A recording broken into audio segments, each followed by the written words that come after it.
नाट्यछटांच्या सादरीकरणांची आपण सुरुवात करूया. मी नाव घेतोय पल्लवी कटारे. मुलांना एक विनंती आहे की त्यांनी नाट्यछटा झाल्यावर बक्षीस घ्यायचं आणि मगच खाली जायचं. अरे वा, दादाने आणि मी लावलेल्या मोगऱ्याच्या रोपाला किती सुंदर, नाजूक आणि कोमल अशी मोगऱ्याची फुले आलेली आहेत. पण या रोपाकडे पाहिलं की आई बाबांचीच आठवण येते, कारण हे रोपट आई बाबांनी देहांत प्रायश्चित्त घेण्याच्या आधी लावले. जाऊ दे, सर्वप्रथम मी ही फुले देवाच्या चरणी वाहते. महायोग पीठे तटे भीमरथ्या वरं पुंडरीकाय दातुं मुनीन्द्रे समागत्य तिष्ठन्तमानन्दकन्दं परब्रह्मलिंगं भजे पांडुरंगं. अरे ज्ञानदादा, तू आलास? अरे इतके रागात काय आहेस? काय म्हणतोस? आजही कोणी भिक्षा दिली नाही का रे? अरे मग काळजी काय करतोस? विठ्ठलासारखे वडील आणि रुक्मिणीसारखी आई आहे ना, तिचं लक्ष आहे ना रे ज्ञानदादा आपल्याकडे. काय म्हणतोस? मला भूक नाही का लागली? अरे मला कसली लागतीये भूक? त्या परमेश्वराने तुमच्यासारखे मौल्यवान भाऊ प्राप्त करून दिले आहेत मला. तुम्ही बोललेल्या प्रेमाच्या, आपुलकीच्या शब्दांनी माझं पोट अगदी भरून जात रे ज्ञानदादा. दादा हे बघ ना, मोगऱ्याची फुले. निसर्गाचा देखील काही चमत्कार असतो ना. इवलूस रोपट होत ते, त्याला कळ्या आल्या, त्या उमलल्या, त्यांची फुले देखील झाली. आणि आता तीच फुले आपल्यालाच विचारतात की मला देवाच्या चरणी वाहणार का? मी असंच निर्मान्य होण्यासाठी सुकायचं? बरोबर येणार रे ज्ञानदादा. काय म्हणतोस? फार हुशार झाली मी. मग हुशार तर असणारच ना. शेवटी बहीण कोणाची आहे? ज्ञानदादाची ना. दादा खरं सांगू, आई बाबांनी देहांत प्रायश्चित्त घेतल्यानंतर तू आई बाबांची जागा घेतलीस आणि मला अगदी एखाद्या फुलासारखं जपलंयस रे ज्ञानदादा तू. पण तरीही कधी कधी फार वाईट वाटतं, कारण या गावातल्या लोकांनी आपल्याला वाईट टाकलंय. साधी भिक्षा देखील आपल्याला कोणी देत नाही. इंद्रायणीला स्पर्श देखील आपल्याला कोणी करू देत नाही रे ज्ञानदादा. फार वाईट वाटतं. पण त्याच वेळी आई बाबांनी सांगितलेली, शिकवलेली वाक्य आठवतात. बाबा म्हणायचे की गावातील एक व्यक्ती जरी बाळा तुझ्याशी बोलत नसेल ना, तरी अवघा निसर्ग आपल्याशी बोलत असतो. म्हणून तर या मोगऱ्याच्या रोपाशी बोलत बसले होते ना रे ज्ञानदादा. दादा तुला आठवतंय, आई बाबा पैठणला गेले होते शुद्धीपत्र आणण्यासाठी. मला तर अगदी शुद्धीपत्र म्हणजे नक्की काय असतं हे देखील माहिती नव्हतं रे ज्ञानदादा. इतकी लहान होते दादा. जर ते शुद्धीपत्र आई बाबांना देहांत प्रायश्चित्त घेण्याच्या आधी सापडलं असतं तर आज आई बाबा आपल्या बरोबर असते ना रे ज्ञानदादा. काय म्हणतोस? शुद्ध किंवा अशुद्ध काहीच नसतं. बरोबर आहे रे ज्ञानदादा, पण ही जलनिंदाच माणसाला अशुद्ध करून टाकते ना. दादा आई म्हणायची की आपण ईश्वर भक्तीत इतकं बुडावं की ईश्वराच्या नामस्मरणाशिवाय कानावर कोणतीही गोष्ट पडता कामा नये. विठ्ठल विठ्ठल. दादा काय म्हणतोस? मला हे कोणी शिकवलं? अरे आई बाबांनी. दादा आज आई बाबा जरी आपल्या बरोबर नसले ना, तरी त्यांनी शिकवलेली एक गोष्ट माझ्या लक्षात येईल ज्ञानदादा. आईने मला फक्त जन्म नाही दिला, तर तिने मला चालायला शिकवले, बोलायला शिकवले. जीवन म्हणजे नक्की काय असतं किंवा ते कसं जगायचं हे देखील आईने शिकवले रे ज्ञानदादा मला. आई बाबांनी आपल्यावर संस्कार केले. असं म्हटलं जातं, स्वामी तिन्ही जगाचा, आई विना भिकारी. स्वामी तिन्ही जगाचा, आई विना भिकारी. अगदी बरोबर आहे ज्ञानदादा. आईशिवाय जीवनाला अर्थ नाहीये रे ज्ञानदादा, अर्थ नाही. पण आता तू म्हणतोस ना, आपले आई बाबा नाहीत तर या विठ्ठल रुक्मिणींमध्येच आपल्या आई बाबांना शोधत जा. या विठ्ठल रुक्मिणींमध्येच मी आपल्या आई बाबांना शोधते रे ज्ञानदादा. मी आपल्या आई बाबांना शोधते. मुंगी उडाली आकाशी, मुंगी उडाली आकाशी, तिने गेले सूर्यासी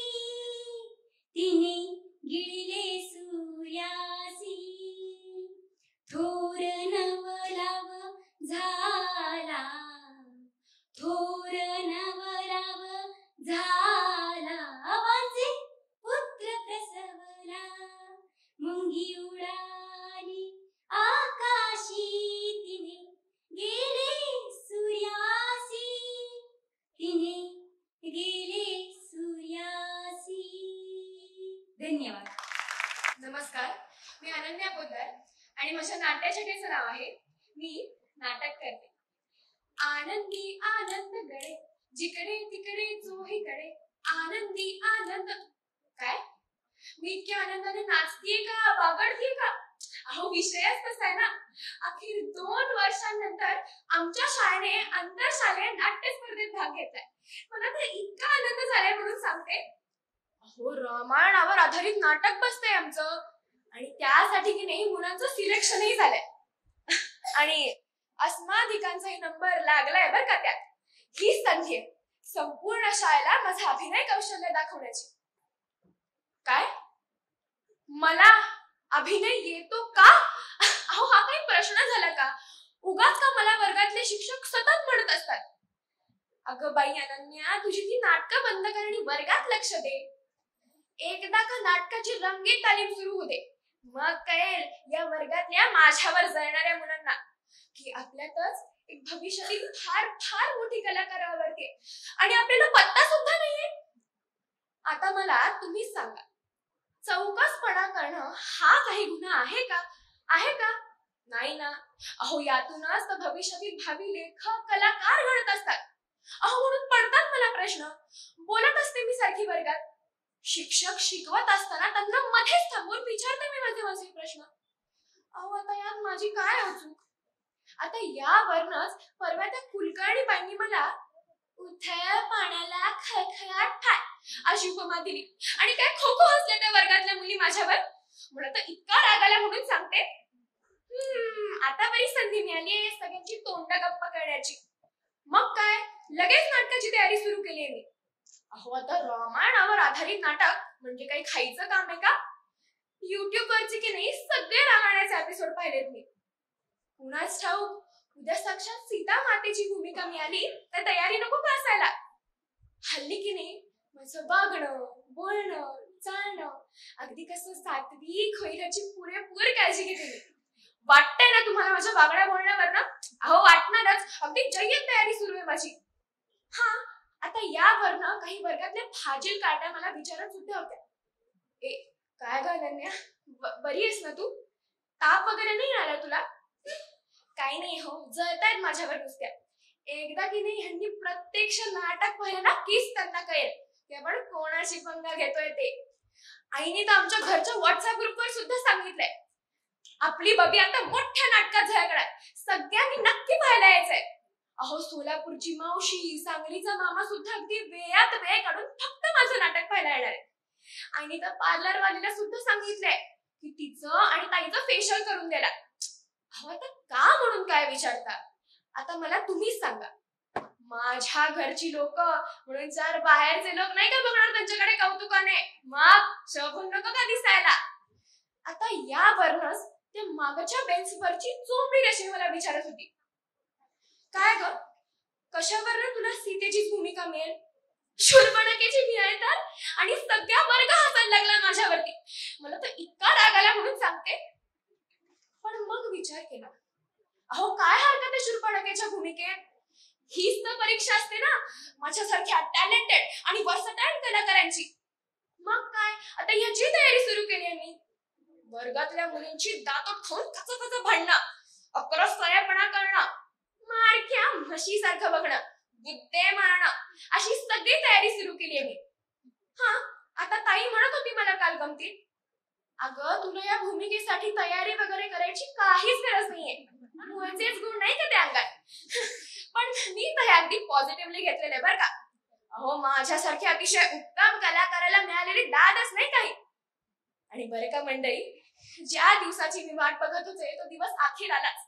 नाटकाचे सर कोणाला कोणती भूमिका मिळाली हे सांगणार होते. मधल्या सुट्टीनंतर सगळ्या सिलेक्ट झालेल्या मुलांना नाट्य कक्षात बोलवलं होतं. आता बाकीच्या मुलांचं चालू होतं बरं का अतिशय बालिशपणा. एक काय ग मला कोणती भूमिका मिळेल, एक काय ग मला कोणती भूमिका मिळेल. पण मी तर अगदी बिनधास्त होते. अहो मला माहितीच होतं माझ्याशिवाय कुठल्या वाजता यांचे नाटक. आणि अखेर तो क्षण आला. नाटकाच्या सरांनी माझं नाव पुकारलं. मी आजूबाजूच्या नवशिक्या कलाकारांकडे बघत अभिमानाने पुढे गेलो. माझ्या हृदयाची धडधड उत्कंठेने वाढू लागली. आणि नाटकाचे सर म्हणाले, अनन्या, सुग्रीवाच्या सेनेतील 3ऱ्या रांगेतलं मागून 4थं वानर तू. आणि माझा डायलॉग होता, हुप हुप. हा, धन्यवाद.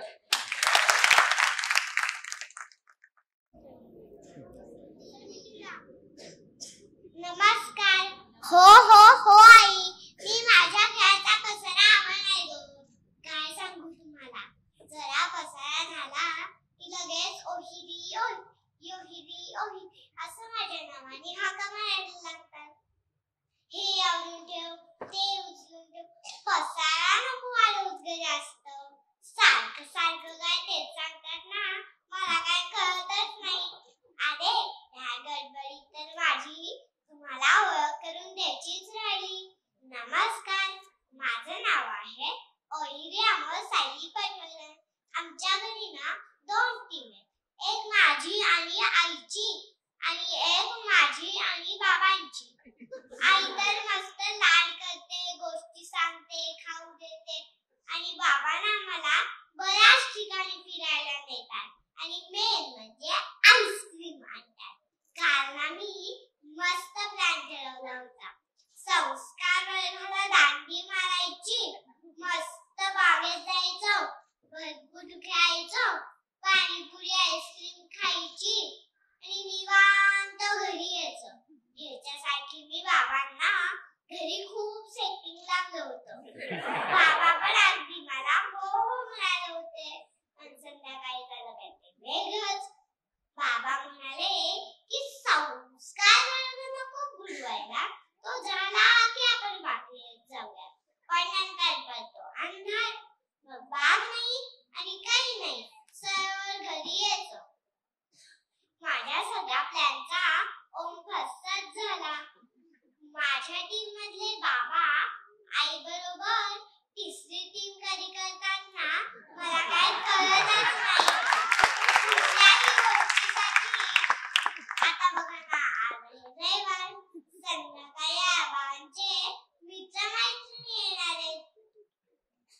सकाळपासून दोघांची नुसती गडबड सुरू आहे. घर काय बनतायत, मेनू काय फायनल करतायत आणि अजून काय काय करतायत. मामीने दिलेला नवीन डिनर सेट सुद्धा काढण्यात येत म्हणे. आणि मला काय म्हणतात माहिती का, ओहिरी लहान मुलांना रोजच्याच ताटात जेवायला देणार बरं का. आता मी काय लहान आहे का सांगा, 4 वर्षाची झालीये. कुठल्याही गोष्टीसाठी आई बाबांना सेटिंग लावणं फार सोपं असतं. असं म्हणतेस, गोड गोड हसायचं आणि समोरच्याला भुरळ पडायची. भुरळ म्हणजे काय मला काय कळत नाही, पण आई म्हणते म्हणजे काही चांगलं असो. बाहेर मला शाणी हुशार गोंड समजतात म्हणजे आहेच मी तशी. कारण का माझ्याकडे माझ्यासाठी खूप प्रेम करणारे आणि माझ्यावर खूप लाड करणारे माझ्याकडे आई बाबा आहेत. त्यामुळे आता मी पण ठरवलंय शहाण्या मुलीसारखं वागायचं आणि संस्कार वर्गाला दांडी मारायची नाही. चला चला निघते मी आता. खेळणी उचलून ठेवायचे. शहाणी आहे ना मी. Bye bye, Tata. माझं नाव आहे अविश मंदार दुवेकर. माझ्या नाट्यचेतेचं नाव आहे खोटं बोलू नकोस, खोटं बोलू नकोस, खोटं बोलू नकोस. असं दिवसातून 10 वेळा तरी ऐकायला मिळतो, पण त्याचा अर्थ काही कळत नाही. खोटं बोलणं म्हणजे नेमकं काय, की एखादी गोष्ट केली आणि म्हणायचं की केलीच नाही, असंच ना. म्हणजे तो मी नव्हेच. आता हेच पहा ना, काल बाबांचा फोन आईनी कुशीखाली ठेवला आणि बाबांना तो खूप वेळाने सापडला. त्यावर आई म्हणते कशी, अहो तो मी नाही ठेवला, या अनिशनेच ठेवला. असे झालं, काही झालं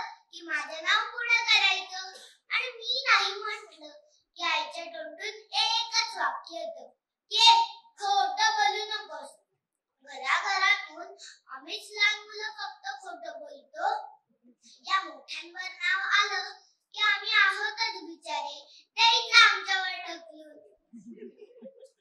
आता परवाचीच गोष्ट घ्या ना, बाबा चक्क विसरूनच गेले. त्यांना एकाला भेटायला जायचं होतं.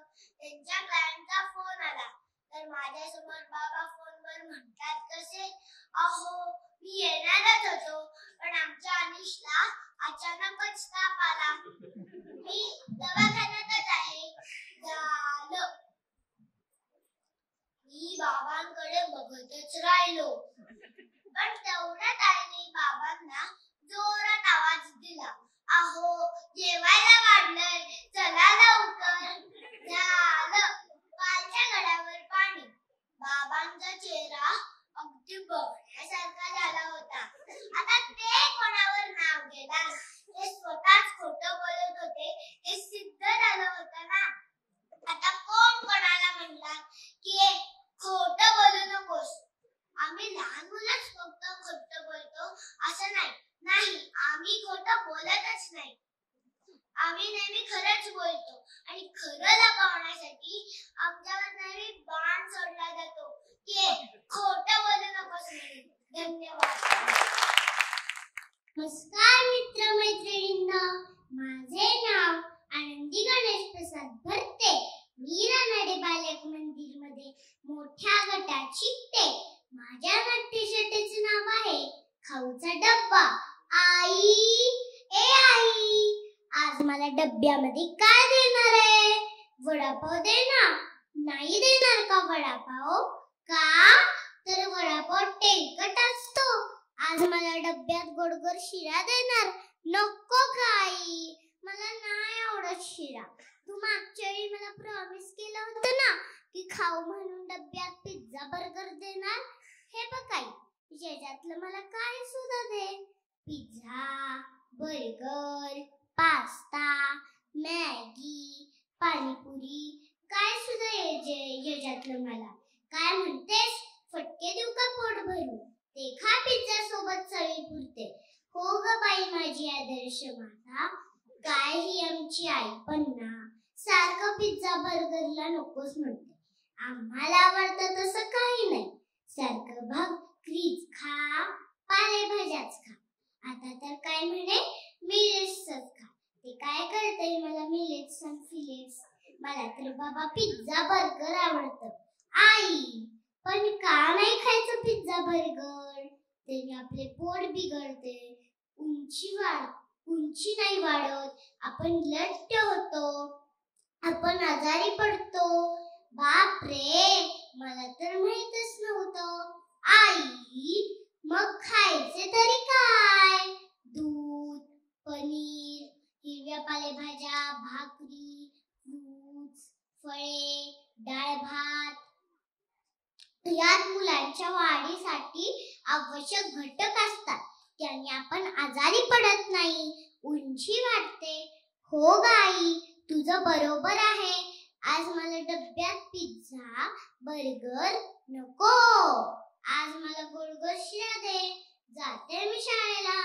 आणि बरं का मुलांना, तुम्ही सुद्धा pizza, burger, pasta, Maggi, panipuri खात जाऊ नका. आई सांगेल तेच पौष्टिक खावा. काय मग, ऐकणार ना माझे? धन्यवाद. राम राम मंडळी, कसं काय, बरं आहे ना? मी आनंद कुलकर्णी नाट्यछटा सादर करीत आहे. मी माझ्या आईच ऐकणार. निहार, अरे निहार, उठ, सकाळचे 7 वाजले.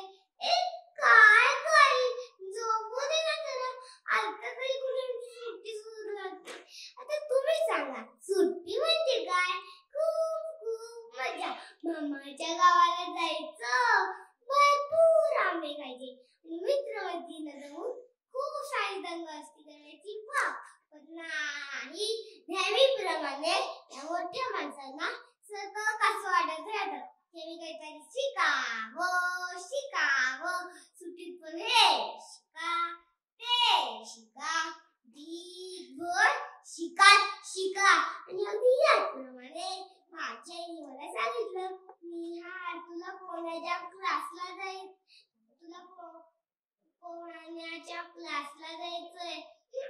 पोहायला जायचंय. तुम्हाला म्हणून सांगतो, माझी आई तितकी घाबरते की पाण्याच्या जवळ सुद्धा जाणार नाही. मी पाणी दिसलं तर तिचे हात पाय लटपटायला लागतात आणि मला सांगते पोहायला जाऊन पोहायला. तर झालं, दुसऱ्या दिवशी मी आणि माझी आई आमच्या दोघांची ओळख निघाली पोहायच्या तलावावर. काय सांगू, तिथे तर एक गंमतच झाली. एक सर म्हणजे ना त्याचं मोठं एकदम लंबोदर सारखंच होतं. ते घसरले स्वच्छ पडले त्या पाण्यातच. असा धबधबा उडाला, ते सगळे भिजून गेलो, अगदी आई सुद्धा. आणि या सगळ्या वातावरणात पोहण्याची अशी भीतीच निघून गेली आणि पटपट शिकलो पोहायला.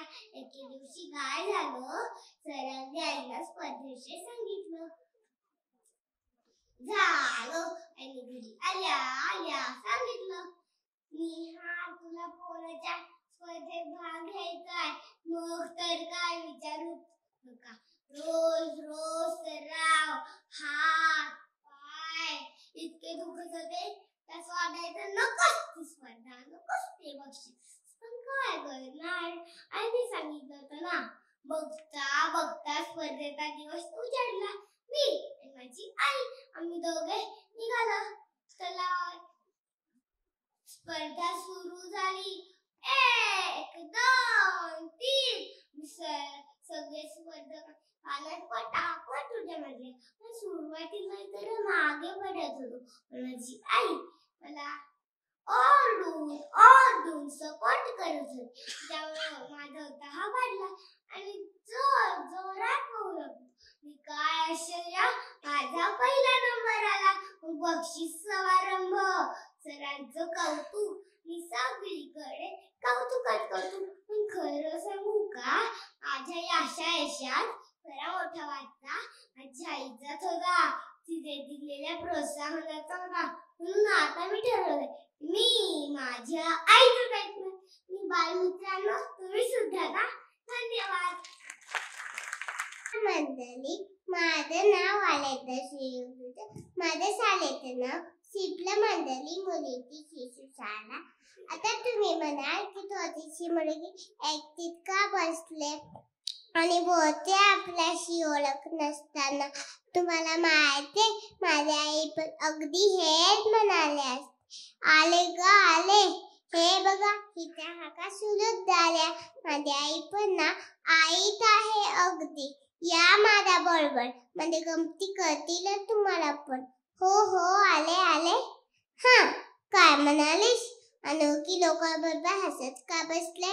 अगं आई, हे सगळे माझ्या शाळेतले तर आहे. मी तू काय सांगतात ग? रस्त्याने जाताना वाटेत कुणी नाव विचारलं की मी नाही सांगितलं की म्हणतेस मोठ्यांशी असून नीट बोलावं.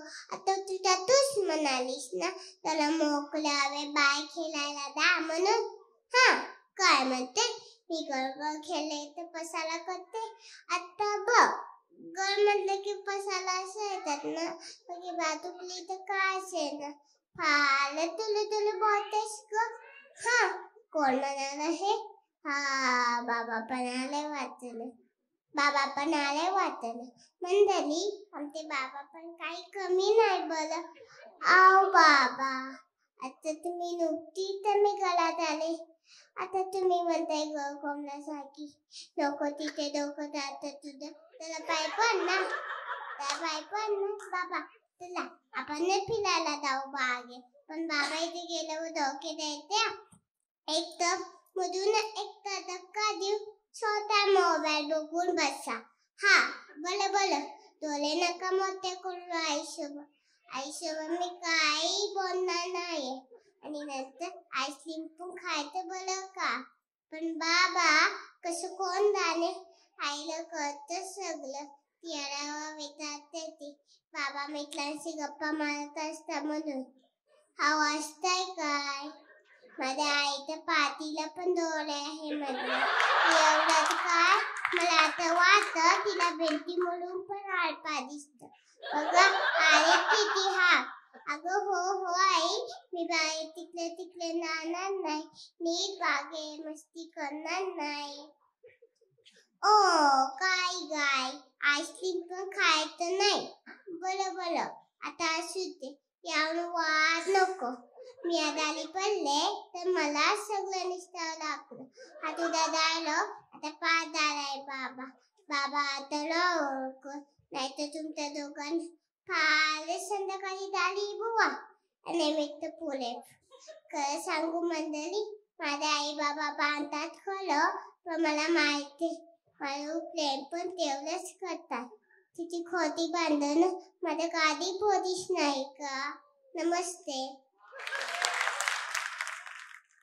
नमस्कार, माझं नाव राधिका रोहित सातपुते. मी इयत्ता 9वीत आहे. माझ्या नाट्यछटेचे नाव आहे क्लासिक क्लास. अरे बापरे, 8 वाजायला आले. आज मॅथ्सचा क्लास. आज छोटी टेस्ट घेणार आहेत सर. ऍज युजल माझी काही काडीची तयारी झाली नाही. अहो, कालची सगळी संध्याकाळ त्या गाण्याच्या बाईंनी घाली आणि उरल्या सुरल्या वेळात शाळेचा गृहपाठ उरकला. तो तर करायलाच हवा. रात्री तब्येतीत जेवणानंतर छान गाढ झोप लागली. आता तुम्हीच मला सांगा की दिवसाची सुरुवात आणि शेवट ही जर क्लासनी होणार असेल तर मी माझा स्वतःचा अभ्यास सेल्फ स्टडी कधी करायचा. काय म्हणालात, उठ की लवकर. ते तर उठावंच लागतं. अहो, शेजारचे केळकर काका मनाच्या श्लोकांचे क्लास घेतात. तिथे मला घोकंपट्टीला जायचं असतं. तुम्हाला म्हणून सांगते, शपथ कोणाला सांगू नका. आईने ना तिची एखादी भीशी कमी करून मला घरच्या घरी श्लोक शिकवले तर नाही काय चालायचं. पण आई पुढे आपलं काही काढीचं चालत नाही. रविवारी सकाळी जरा जास्तीची झोप काढायचं म्हणलं की चित्रकलेच्या क्लासला जाण्यासाठी आईची हाक आलीच समजा. कितीदा वाटतं कशाला तो क्लास. अहो, आई बाबांना मला क्लासमध्ये घालायला कोण सोड म्हणतात कसे, आम्ही नोकरी निमित्त घराबाहेर असतो त्यामुळे तुला बिझी ठेवण्यासाठी क्लासमध्ये पाठवतो. म्हणजे कसं, घरी एकटं नाही वाटणार. कितीदा वाटतं की आई बाबा घरी नसल्याचा फायदा घेऊन 2-4 मैत्रिणींना गोळा करून घालावा धिंगाणा. पत्ते खेळावे, अंताक्षरी खेळावी, टीव्ही पाहावा, भेंड्या खेळाव्या. पण कसलं काय, कुठून तरी बाबांचा फोन येऊन थडकणार. काय ग, निघालीस ना ग कराटेच्या क्लासला जायला विसरू नकोस हा. तर तुम्ही मला सांगा, 60 जणांच्या बॅच मध्ये एक सर एका तासात काय कराटे शिकवणार. 4 गुंड समोर आली की सुचणारे 2 हात करायला. मला तर बुवा त्या कराटेच्या क्लासमध्ये काही काडीचा इंटरेस्ट नाही. पण आमच्या आईचा हट्ट म्हणे स्वसंरक्षणासाठी कराटेचं शिक्षण घ्यावे.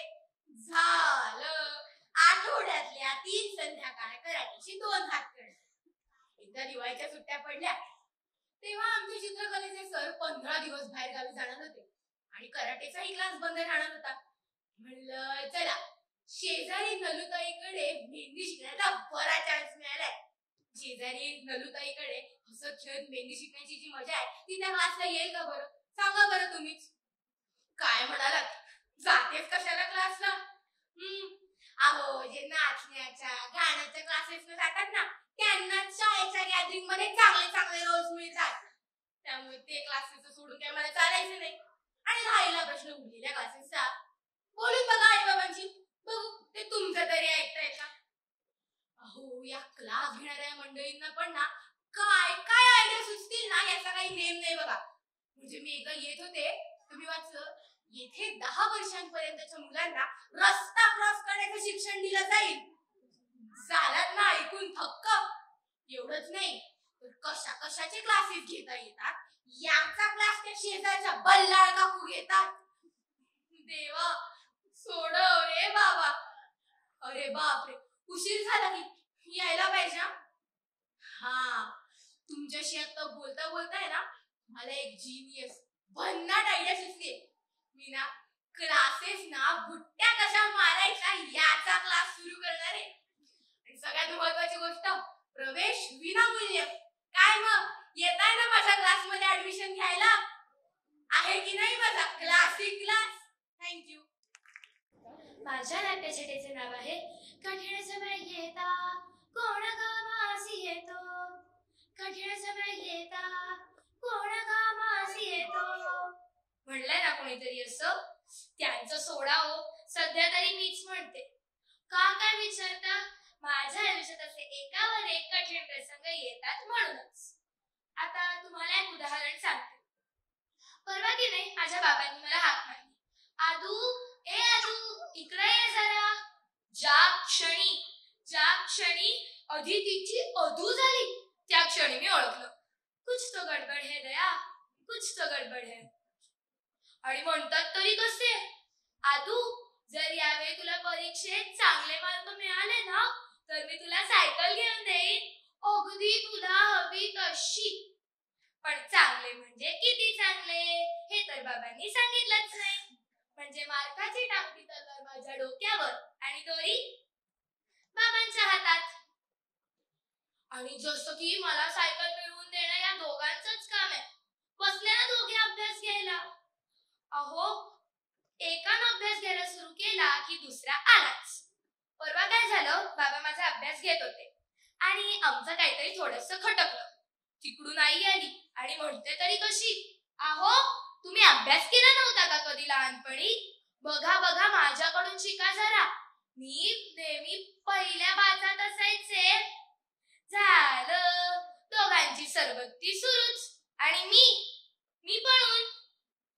हे तर फक्त एक उदाहरण झालं. काय म्हणते साहेब, चोमडेपणा करू नको. अगं चोमडेपणा नाही करत मी फक्त सांगतेय त्यांना. अगं मला आता आठवलं, तू की नाही माझ्या गायनाच्या स्पर्धेत नाव घातलंयस ना. माझी चांगली तयारी झालीय, दाखवते हा म्हणून. बाई ह्या पावसानं पावसानं भिजवलं माळ रान, बाई ह्या पावसानं पावसानं भिजवलं माळ रान. आवडलं? काय म्हणतेस?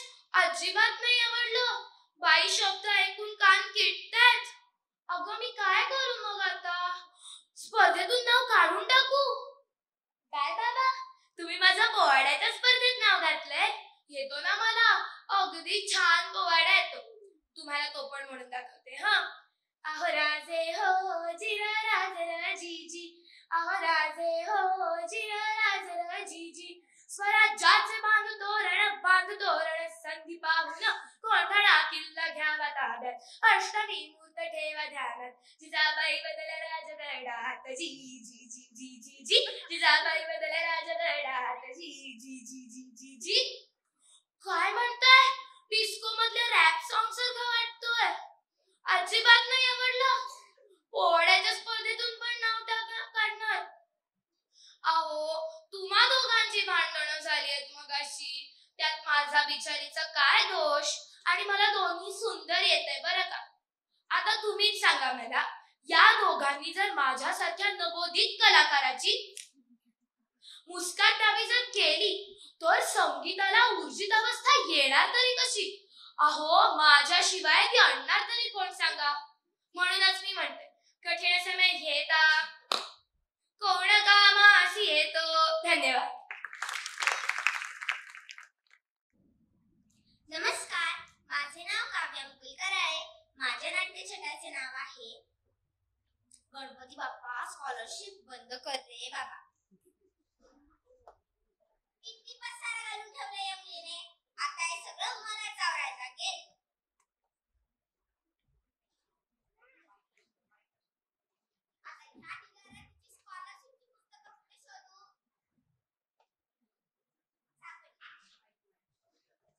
आत्ताशी फक्त 4 धडे सोडले.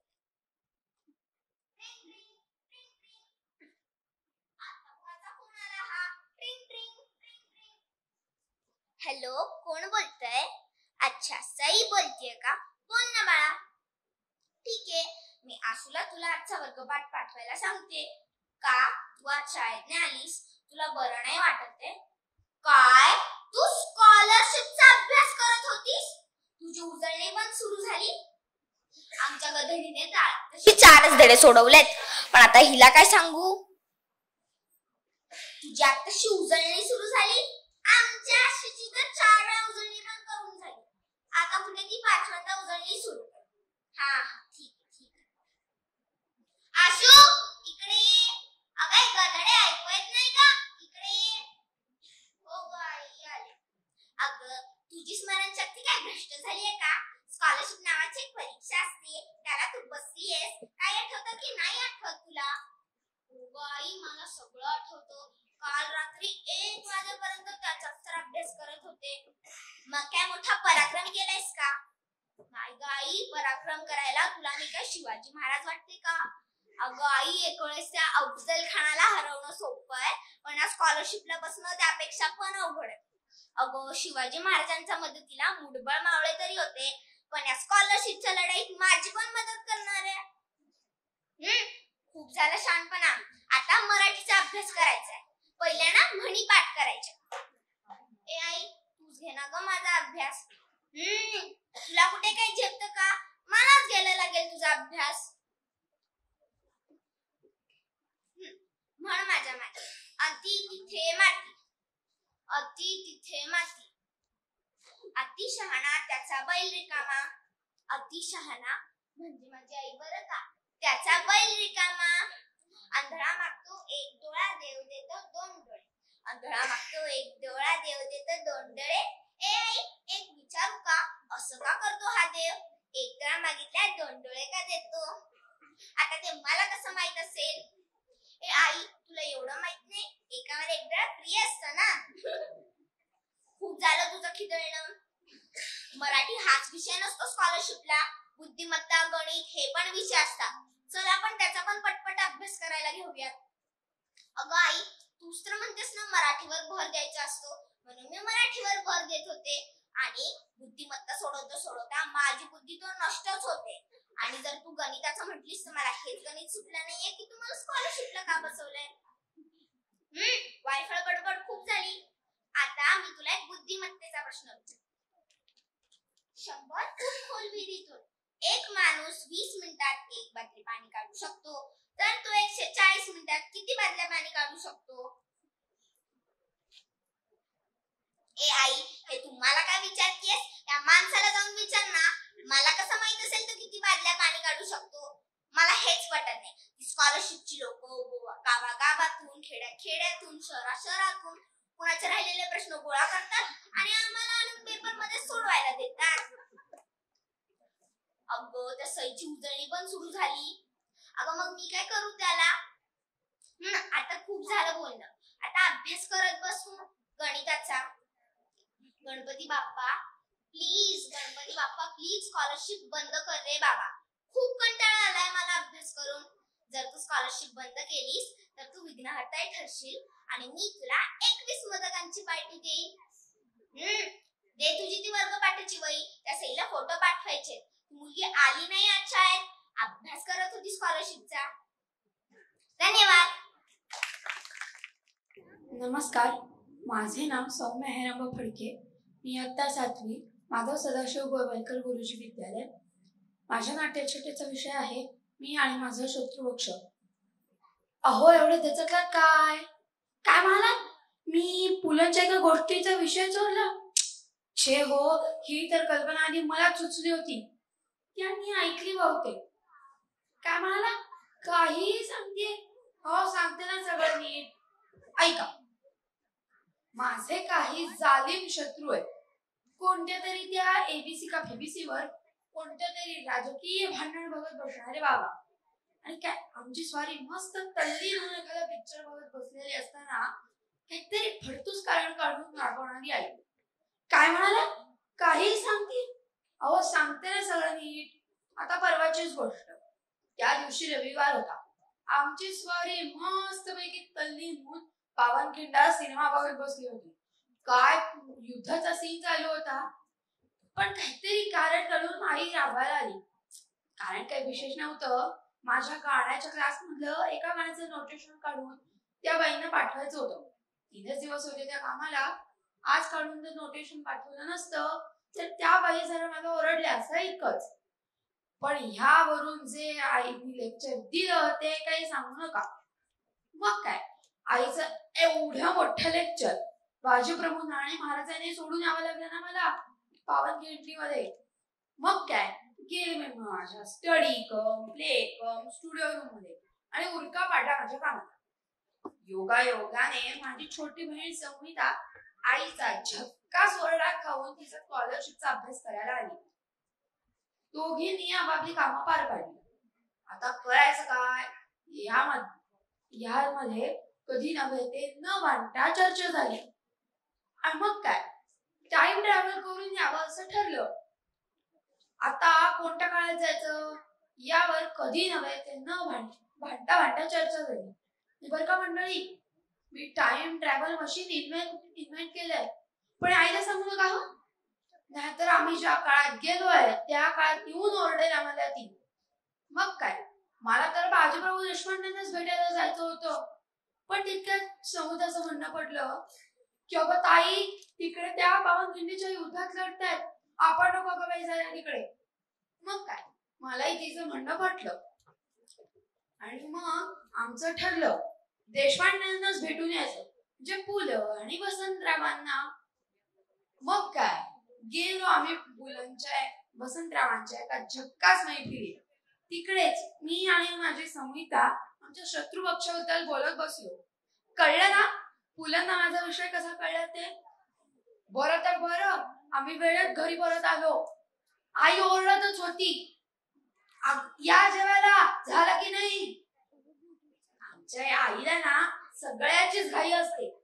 अभ्यासाला बसा म्हणून ओरडते, अभ्यास झाला का म्हणून ओरडते, आता खेळायला जा म्हणून ओरडते, खेळून आल्यावर अरे किती उशीर म्हणून ओरडते. काय सांगू का मंडळी, आई एवढं ओरडते म्हणूनच माझं सगळं वेळ पूर्ण होतं आणि जागोजागी माझं कौतुक पण होतं.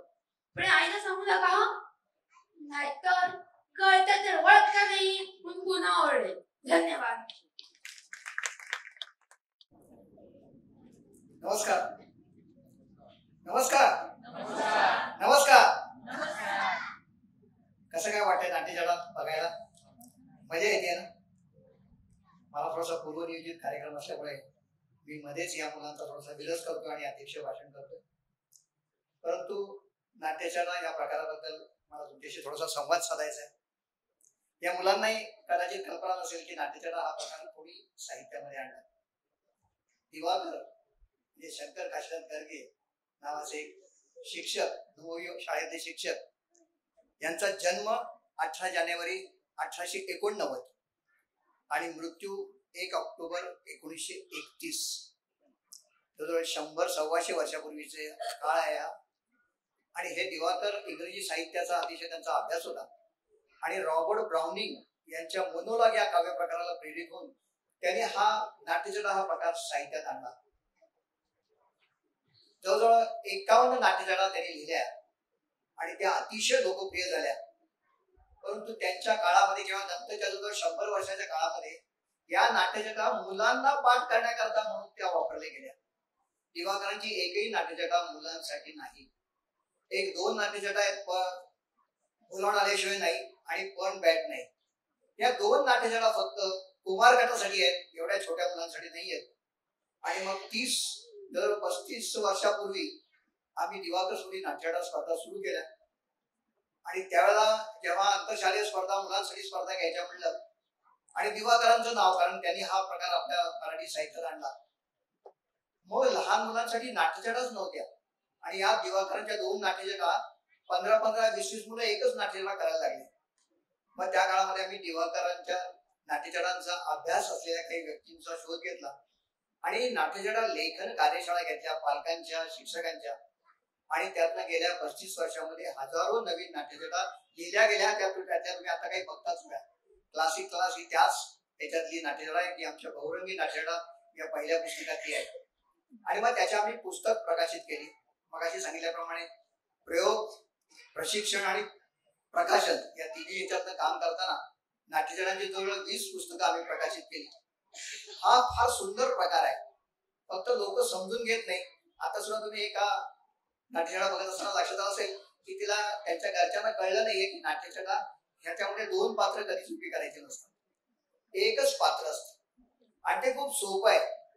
जेव्हा आम्ही माझ्या संस्थेला 45 वर्ष झाली आणि व्यक्तिमत्व विकासासाठी नाट्य प्रशिक्षण हे काम आम्ही 45 वर्ष करतोय, तेव्हा असं एक लक्षात आलं की नाट्य प्रशिक्षण दिलं, परंतु नाटक करायला सगळ्यांना जमतं असं नाही. पालकांना खूप अडचणी असतात, दोघे नोकरदार असतात, त्यांना आमच्या शिबिराला पाठवणंही शक्य होत नाही. मग हे नाट्य प्रशिक्षण जर नाही दिलं तर मुलांचा व्यक्तिमत्व विकास कसा होणार? त्याकरता नाट्यछटा हा अतिशय सोपा मार्ग आम्हाला सापडला आणि कृष्णदेव मुळगुण यांच्या सूचनेवर आम्ही याच्या नाट्यछटा स्पर्धा घ्यायच्या ठरल्या. नाट्यछटा म्हणजे काय याबाबत प्रबोधन केलं आणि त्याचा इतका उपयोग झाला की या स्पर्धेमधनं या 35 वर्षामध्ये हजारो जणांनी या नाट्यछटा केल्या आणि या नाट्यछटा करता करता त्यांचं नुसतं व्यक्तिमत्व विकसित झाले नाही तर अनेक कलाकार या रंगभूमीला मिळाले. एक छोटस उदाहरण तुम्हाला सांगतो की असंच आमच्या या स्पर्धेमध्ये एकाला उत्तेजनार्थ बक्षीस मिळालं होतं. उत्तेजनार्थ बक्षीस मिळालं ते तुम्हाला माहिती, आई वडिलांना कौतुक असतं. आमच्या अश्विनला उत्तेजनार्थ बक्षीस मिळालंय.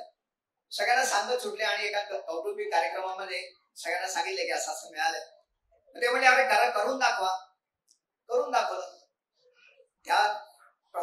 त्या समारंभाला एक बाई आल्या होत्या, त्यांना ती आवडली खूप नाट्य आणि त्यांनी एका चित्रपट दिग्दर्शकाला सांगितले की अरे हा मुलगा खूप छान नाट्य करतोय, तू जो निवडतोय तोच मला हा मुलगा वाटतोय. त्या दिग्दर्शकाने ताबडतोब त्याला बोलवून घेतलं, त्याने ती नाट्यछटा करून दाखवली आणि त्या चित्रपटासाठी त्याची निवड झाली आणि त्या चित्रपटातल्या भूमिकेसाठी त्याला राष्ट्रपती पुरस्कार मिळाला.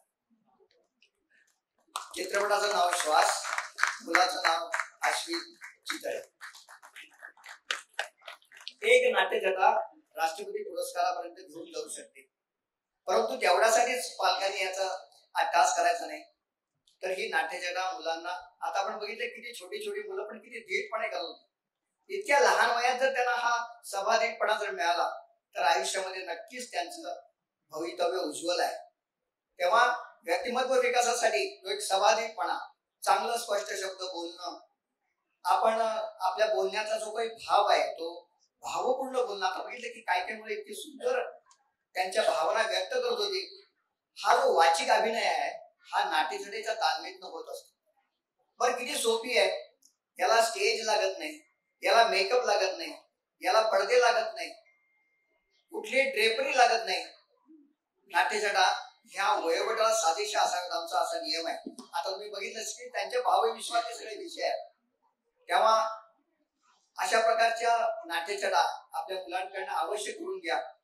आम्ही अनेक पुस्तकं त्याच्यासाठी लिहिली आहेत, त्यातल्या अनेक नाट्यछटा तुम्ही आता पाहतच आहात की त्या नाट्यछटा आपल्या मुलांकडनं सादर करून घ्या की ज्याच्यामुळे आपल्या मुलाचं व्यक्तिमत्व विकास होईल आणि कदाचित तो पुढे जाऊन एखादा अभिनेता सुद्धा होईल.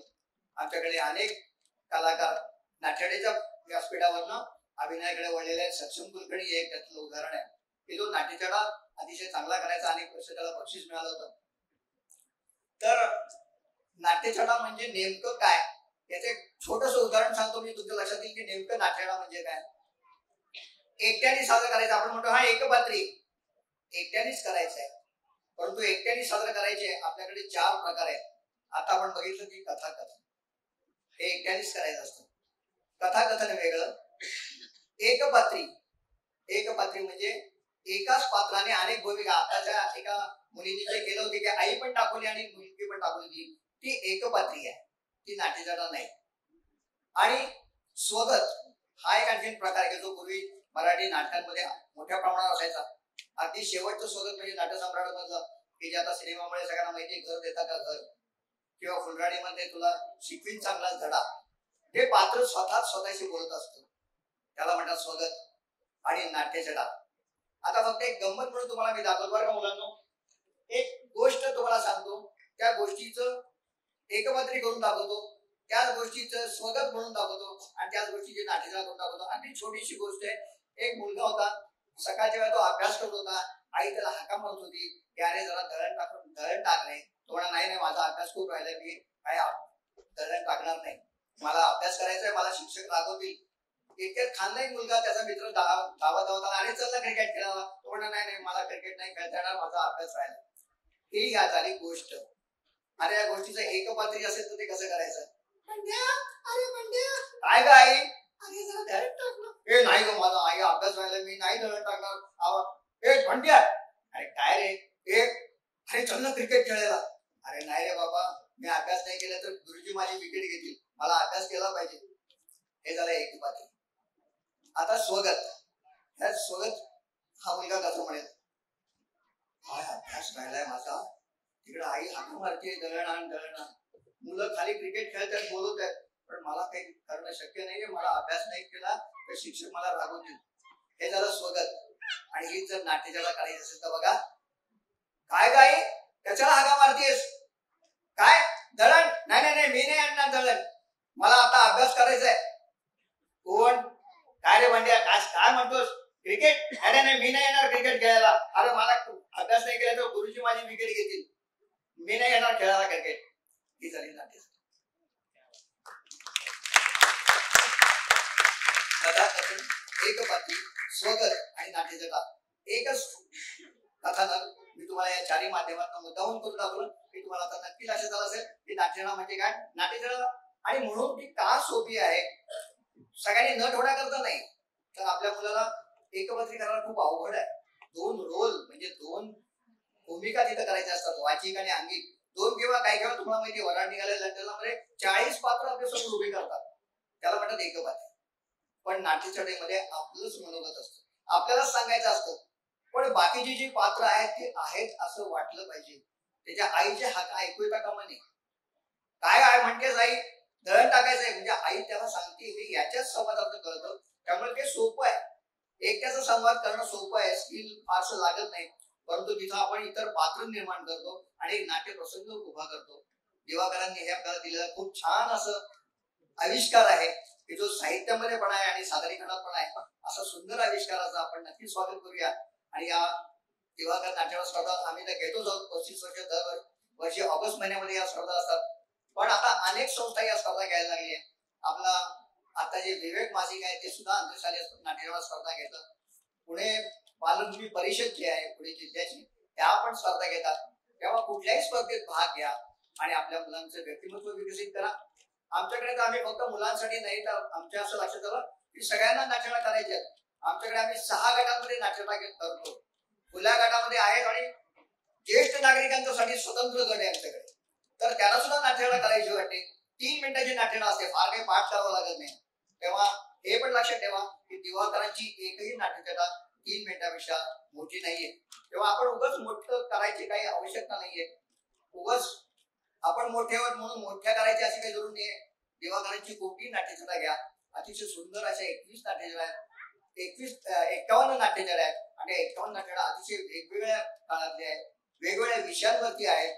परंतु दुर्दैवाने काही वेळा लहान मुलीला सांगतात की चिंगी महिन्याची झाली नाही तोच दिवाकरांची अतिशय गाजलेली नाट्यशाळा आहे. एक आई आपल्या मुलीला सांगत, मुलगी लहान 1 महिन्याची झाली आहे, तिला ती रडती आहे किंवा तिला तिच्याशी बोलतीये आई, आणि ती बोलता बोलता ती म्हणते की तू शिकशील, मोठी होशील, तुझं लग्न होईल आणि मग अशा वरात काढू असं करू. त्यानंतर मग तिच्या बाळणपणाचे पण तिला लगेच दिवा स्वप्न दिसायला लागतं, पहिलं बाळणपण आपल्याकडे झालं पाहिजे. आणि असं म्हणता म्हणता ती त्या मुलीला म्हणते की तुला मुलगा होईल का मुलगी. म्हणजे मुलगी नको बाबा, तो कार्ट्यांचा काळ, तुला मुलगाच होईल. 100 वर्षापूर्वी दिवाकरांनी नाट्यशाळेमध्ये हे वाक्य टाकले. अजूनही बघा आपल्याला त्याच्यासाठी भ्रूण हत्याचा कायदा करावा लागतोय. अजूनही आपल्याला मुलगी न होता मुलगा हवाय त्याकरता कायदा करावा लागतोय. दिवाकरांनी 100 वर्षापूर्वी हे नाट्य सांगितलेलं होतं. इतका दूरदृष्टी असा असणारा हा नाट्यजगाकार लहान मुलीला बाहुली घेऊन अशा प्रकारे नाट्यशाळा करायला लावतात, ती चुकीच आहे. मला नेहमी असं वाटतं की मुलांनी त्यांच्या भावविश्वाचे विषय घ्यावे. चिंगी महिन्याची झाली नाही तर हे खरं मोठ्या पायीने करावं आणि लोकांना सांगावं की आपण बायका किती चुकतो की आपल्या मुलीला सांगतोय, दोघी जणी स्त्रिया आहेत की तुला मुलगा नको मुलगीच व्हायला पाहिजे, नको कार्ट्यांचा काळ. तेव्हा हा जो काही स्वभाव दोष आहे, हा काही याच्याबद्दल मार्मिक विवेचन करणं, त्या नाट्यशाळेमध्ये शेवटी असं एक सुंदर झटका देणं हे दिवाकरांचं वैशिष्ट्य आहे.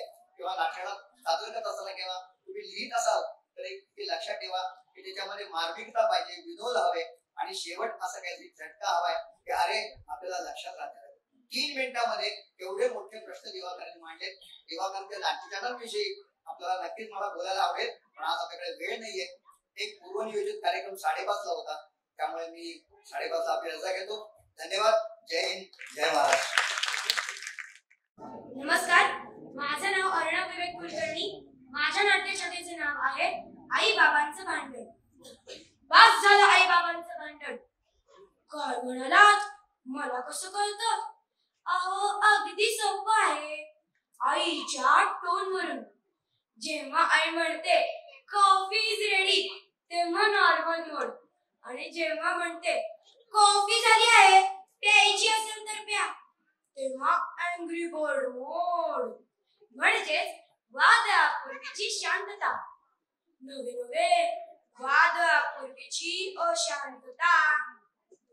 आजी म्हणते घर म्हटले की भांड्याला भांडे लागतेच, पण या दोघांच्या भांडणामुळे माझे कशातच लक्ष लागत नाही, ना अभ्यासात ना खेळात. काय म्हणालात? भांडणाचं कारण काय? अहो, काही कारण पुरतं. बाबा म्हणतात मोबाईलवर कॅन्डी क्रश खेळत बसल्याने तुझा स्वयंपाक आणि ब्रेकफास्ट काहीच वेळेवर होत नाही. तर आई म्हणते कशी, तुम्ही मोबाईलवर सारखं फेसबुक व्हॉट्सअपवर काहीतरी बघत बसता, तेव्हा समोर ठेवलेलं जेवण घ्यायचं तरी कळतं का? झालं भांडण सुरू. आता इडली हे काही भांडणाचं कारण असू शकतं का हो? पण झालं, त्यावरून सुद्धा भांडण झालं.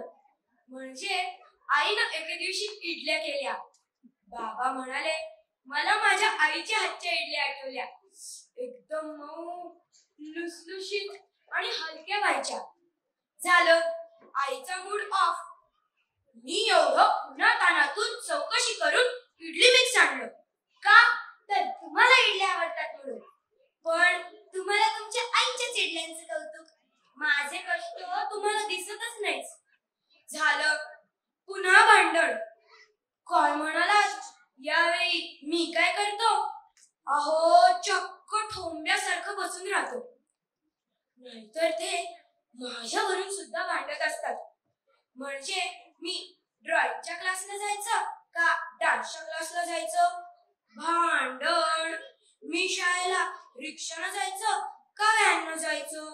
भांडण. अहो, एवढंच काय, तर मी सकाळी उठण्यावरून सुद्धा त्यांची भांडणं होतात. म्हणजे बाबा म्हणतात अगं इतके लवकर उठू नको त्याला, तर आईचं लगेच चालू काही नको, आवरून होत नाही त्याचं वेळेवर, तुम्हीच लाडावून ठेवलंय त्याला. झालं, भांडण सुरू. अहो, मी डब्यामध्ये काय न्यायचं यावरून सुद्धा त्यांची भांडणं होतात. आज त्याच्या डब्यात त्याच्या आवडीचा खाऊ दे असं बाबांनी म्हटल्याबरोबर आईचं लगेच चालू काही नको, त्या खाऊ मधून काही पौष्टिक मिळत नाही, त्याच्यापेक्षा पोळी भाजी आणि सॅलडच असू दे डब्यामध्ये, तुम्हीच लाडावून ठेवलंय त्याला. झालं, भांडण सुरू. मी अभ्यास कोणत्या विषयाचा करायचा यावरून सुद्धा भांडण होतात. मी अभ्यासाला बसल्यावर आई म्हणते जरा गणिताचा सराव कर, मार्क्स कमी पडलेत यावेळी. आणि बाबा म्हणतात तुला जो अभ्यास करायचा आहे तो अभ्यास तू कर. झालं, लगेच भांडण चालू. अरेच्या, बाकीच्या बोलण्यात आजचं भांडण काय झालं हे सांगायचं राहूनच गेलं. आज परीक्षा संपल्या आणि शाळेला सुट्टी लागली. मग बाबा म्हणाले याला जरा समर कॅम्पला जाऊ दे, 4 चांगल्या गोष्टी शिकेल. तर आई आडूनच बसली आणि म्हणते कशी, काही नाही, मी याला माहेरी घेऊन जाणार आहे, वर्षभर शाळेमुळे जमत नाही त्याला. झालं, लगेच भांडण चालू. पण या सगळ्या भानगडीत मला इथंच राहायला आवडतं ही गोष्ट कोणी लक्षातच घेत नाही. पण तुम्हाला एक गंमत सांगू का? दोघांच्याही भांडणात दोघही माझा इतका लाड करतात की कुणाच्या लाडानं मी बिघडलोय यावरून सुद्धा त्यांची भांडण होतात. अहो, मग मग हसताय काय? आजी म्हणते घरोघरी मातीच्या चुली, म्हणजे तुमच्या घरी पण हेच प्रकार होतात ना. धन्यवाद. मी राघव घाटणेकर. आज मी तुम्हाला आईबाबांच्या विषयाची एक नाट्यछटा करून दाखवणार आहे. नाट्यछटेचं नाव आहे काय खरं आणि काय खोटं.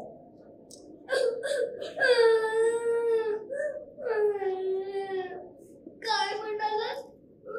काय रडतोस? अहो रडू नका तर काय, आईनं बदलल्यावर काय होतं ते तुम्हाला काय करणार. काय म्हणाला? का बदललं? अहो या मोठ्या माणसाचं ना काही कळतच नाही. आणि आमच्या आईला तर काय, मला बदलण्यासाठी काहीही कारण नव्हतं. आता कायचीच गोष्ट. कुत्र्याचं एक छोटंसं पिल्लू दाराशी आलं. त्याला दूध पाजावं म्हणून मी घरात आलो, तर तेही माझ्या मागोमाग आलं. त्याच्या चिखलाच्या पायाने फरशीवर डाग पडले.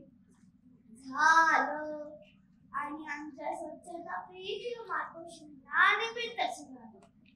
राघव, पहिले त्या कुत्र्याच्या पिल्लाला बाहेर काढ, सगळी घाण करून ठेवली. अगं आई, पण तूच सांगतेस ना, मोठ्या प्राण्यांवर प्रेम करा, भूतदया दाखवा, भूतदया दाखवा. अयो,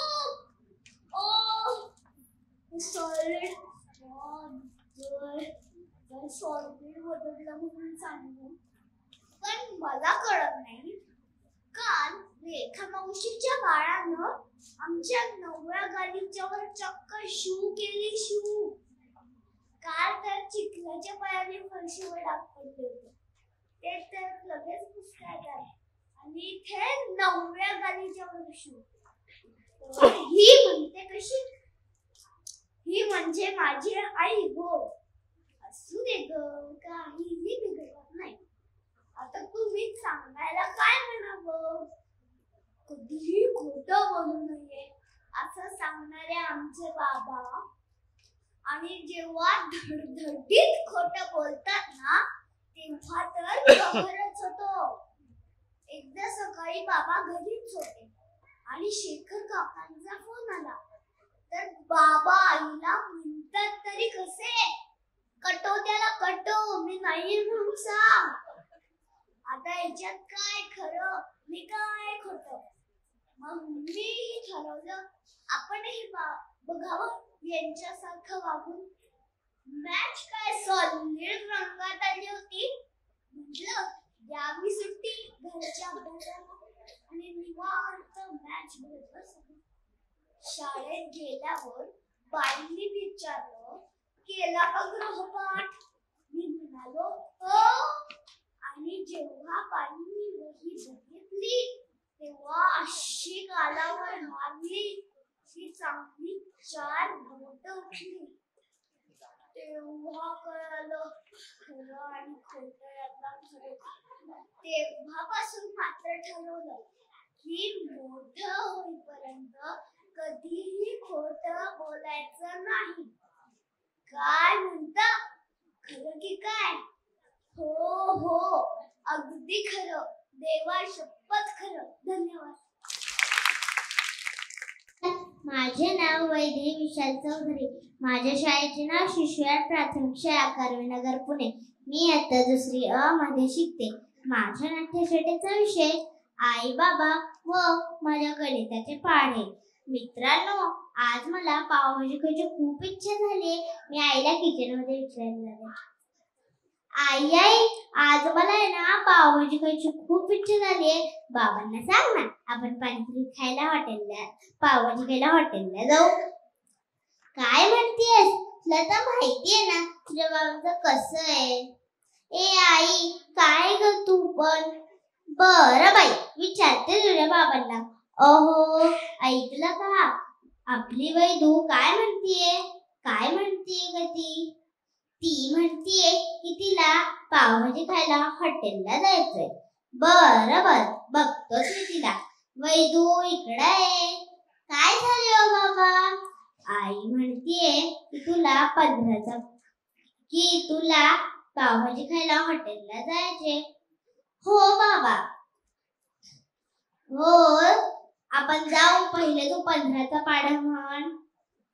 अरे देवा, झाली बाबाची परत पाढापुराण सुरू.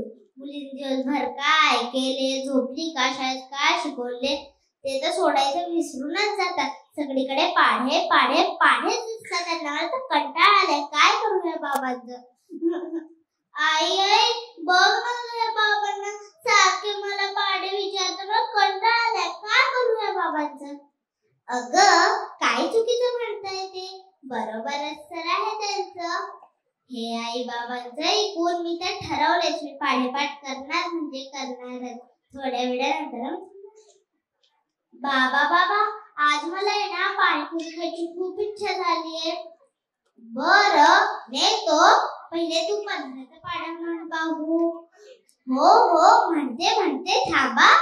15 + 15, 15 + 30, 15 + 45, 15 + 60, 15 × 75, 15 × 90, 15 × 105, 15 × 120, 15 × 135, 15 × 150. अरे वा, शाबास. तर आपण पाणीपुरी खायला जाऊ. पाहिलं का मित्रांनो, माझे आई बाबा मला काही देण्यापूर्वी माझा अभ्यास सुद्धा करून घेतात. दोन्हीकडून माझेच फायदे असतात. माझा अभ्यास सुद्धा होऊन जातो आणि मला छान खाऊ पण खायला भेटतं. धन्यवाद.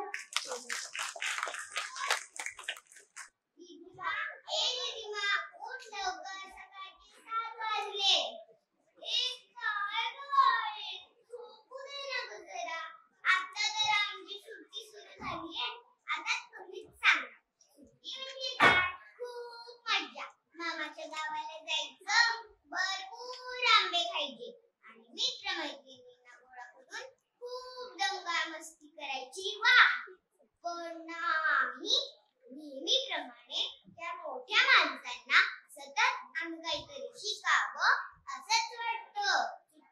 हे शिका, हे शिका, भर शिका शिका. आणि नियतप्रमाणे माझ्या आईने मला सांगितलं, दीदीमा तुला पोहण्याच्या क्लासला जायचंय, पोहायला जा म्हणजे पोहायला. तुम्हाला सांगते, घाबरते ती पाण्याच्या जवळ सुद्धा जाणार नाही. आणि पाण्यात तर तिचे हात पाय लटपटायला लागतात. आणि मला सांगते पोहायला जा म्हणजे पोहायला. दुसऱ्या दिवशी मी आणि माझी आई आमच्या दोघींची वरात निघाली पोहण्याच्या तलावावर. तिथे आणखीनच एक गंमत होती.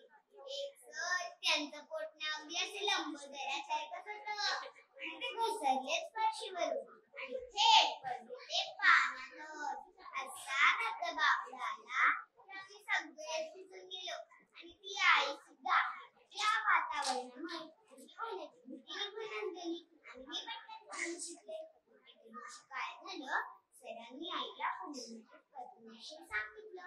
मग काय, आईने घरी आल्या सांगितलं, दीदीमा तुला पोहण्याची पद्धत दाखवायचा. आणि मग काय विचारूच नका, हात पाय इतके दुखत होते, असं वाटायचं नकोच ती स्पर्धा, नकोच मी बक्षीस. पण काय आईने सांगितलं होतं ना. पाहता स्पर्धेचा दिवस उजाडला. मी आणि माझी आई आम्ही त्याच्याबरोबर गेलो. स्पर्धा सुरू झाली. 1 2 3 आम्ही सगळ्या स्पर्धकांनी पाण्यात पटापट उड्या मारल्या. पण सुरुवातीला मी थोडी मागे पडत होते. माझी आई मला ओढून ओढून प्रोत्साहन देत होती. मी पटकन पुढे गेले आणि काय आश्चर्य, माझा पहिला नंबर आला. बक्षीस समारंभ, सरांचं कौतुक आणि सगळीकडे कौतुकच कौतुक. पण खरं सांगू, या सगळ्या यशात खरा मोठा वाटा माझ्या आईचाच होता. तिने दिलेल्या प्रोत्साहनाचा होता. म्हणून आता मी ठरवलं की मी माझ्या आईचं ऐकणार आणि तुम्ही सुद्धा ना काय मित्रांना. धन्यवाद. आई ऐकतेस ना, कुणाचा फोन होता? मधुराच्या आईचा. बरोबर, का काय म्हणालीस? तुम्ही आम्हाला उद्यापासून गाण्याचा आणि कथ्थकचा क्लास लावणार आहे. आणि त्याच्यानंतर लगेच ऑलिम्पिकचा वर्ग. आई मला नाही कुठला क्लास लावायचा, माझी सुट्टी संपून जाईल. हे बघ बाबा आले. बाबा बाबा आजच मला दिवाळीची सुट्टी लागली आणि आई म्हणते की मला उद्या क्लास लावायचा. तुम्ही सांगा ना माझ्या आईला, मला भरपूर मज्जा करायची. झालं आता आमच्या आई बाबांची चर्चा सुरू झालेली असते. काय म्हणालात बाबा, तेच काय म्हणालात बाबा, तुला दिवाळीच्या सुट्टीत मज्जा म्हणजे नेमकं काय करायचं? तुम्हाला आठवतं का तुम्ही एकदा मला गाडीवरून किल्ला दाखवला होता, तसा मला एकदा घरी करून खायचा. तुम्ही सगळे ओरडत असताना की मातीत हात घालू नको, चिखलात खेळू नकोस. एकदा मला मनसोक्त चिखलात खेळायचे. तुम्ही म्हणता ना की तुम्ही पूर्वी घरी आकाशकंदील मागायचा, तसा मला एकदा घरी करून पाहिजे. आजी मला आत्ताच म्हणे रविवारी सत्री करायची, म्हणून तिला मदत करायची. आणि तुम्ही ज्या गोष्टी सांगता त्या भरपूर वेळ ऐकायच्या आणि आईच्या खुशीत खूप उशिरापर्यंत झोपायचे. तुम्हाला खरं खरं सांगते, मला आई बाबांसोबत जास्तीत जास्त वेळ धमाल करायची. आई बाबा असे गप्पा काय बरं? काय म्हणे आई, ते सगळं ठीक आहे, पण मुलांना कसं सगळं यायला पाहिजे, अभ्यास करून उपयोग नाही. बाबा मी बरोबर बोलताय, मुलांना अभ्यास सोडून काय आवडतं तेही पहिले विचारायला पाहिजे. हे सगळं ऐकून मला तर असं वाटतंय आपली लक्ष शाळाच बंद. धन्यवाद. नमस्कार, माझं नाव इरा योगानंद कावरे. माझ्या नाट्यछटेचं नाव आहे आई बाबांचं भांडण. माझं आई बाबांचं भांडण काय म्हणाला, मला कसं कळतं? अहो सोपे आहे, आईच्या बोलण्यावरून. म्हणजे बघा, आई जेव्हा म्हणते कॉफी इज रेडी तेव्हा नॉर्मल मूड, आणि आई जेव्हा म्हणते कॉफी झाली आहे प्यायची तर प्या तेव्हा अँग्री बर्ड मूड, म्हणजेच वादळापूर्वीची शांतता. नवे वादळापूर्वीची अशांतता. आजी म्हणते घर म्हणले की भांड्याला भांडे लागलेच, पण या दोघांच्या भांडणामुळे माझं मात्र कशातच लक्ष लागत नाही, ना अभ्यासात ना खेळात. काय म्हणाल, भांडण्याचं कारण काय? अहो काही कारण पुरतं. आता बाबा म्हणतात मोबाईलवर कॅन्डी क्रश खेळत बसल्याने तुझा नाश्ता आणि स्वयंपाक काहीच वेळेवर होत नाही. त्यावर आई कशी म्हणते, तुम्ही सारखे व्हॉट्सअप फेसबुकवर काहीतरी बघत बसतात तेव्हा समोर ठेवलेलं जेवण गिळायचं तरी कळतं का? झालं लगेच भांडण. आता इडली हे काही भांडणाचं कारण असू शकतं का हो? पण झालं त्यावरून सुद्धा भांडण झालं. आता तुम्हाला म्हणून सांगते, आईने एकदा इडल्या केल्या, मग बाबा म्हणाले माझ्या आईच्या हातची इडल्या आठवतात, एकदम मऊ लुसलुशीत हलक्या व्हायच्या. झालं आईचा मूड ऑफ. मी एवढ्या उन्हाळ्यातून चौकशी करून इडलीचं पीठ आणलं. का तुम्हाला इडली आवडतात म्हणून? पण नाही, तुम्हाला तर तुमच्या आईच्याच इडल्याचं बघतो. माझे कष्ट तुम्हाला दिसतच नाही. झालं लगेच भांडण. काय म्हणालात? अशा वेळेस मी काय करते? अहो चक्क खांबीसारखी बसून राहते, नाहीतर तर माझ्यावरून सुद्धा भांडण.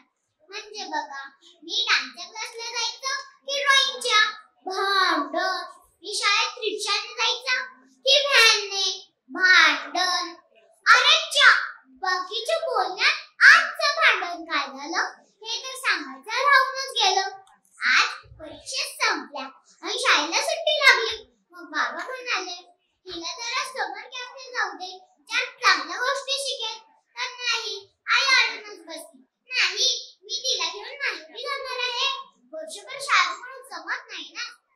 झालं लगेच भांडण. पण तुम्हाला सांगू का, या दोघांच्या भांडणीत मला इथंच राहायला आवडतं हे कुणीच लक्षात घेत नाही. पण तुम्हाला एक गंमत सांगू, या दोघांच्या भांडणात दोघेही माझा इतका लाड करतात की कोणाच्या लाडामुळे मी बिघडलीये याच्यावरून सुद्धा त्यांचं भांडण होते. अहो हसताय काय, घरोघरी मातीच्या चुली असंही आजी म्हणते.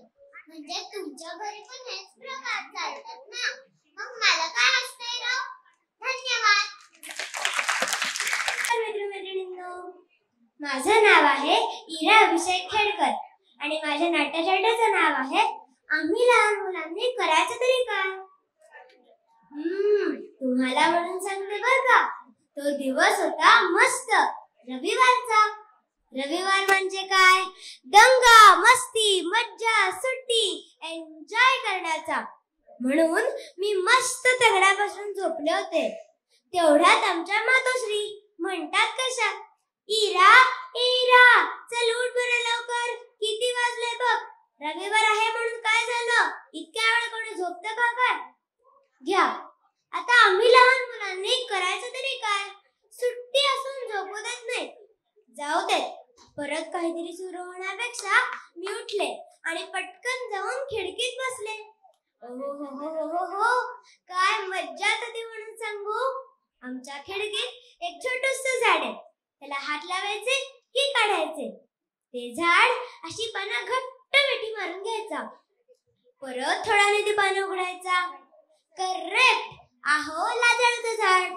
माझं आणि त्या लाजाळूच्या झाडाचं आमचा बाई खेळ चालू होता.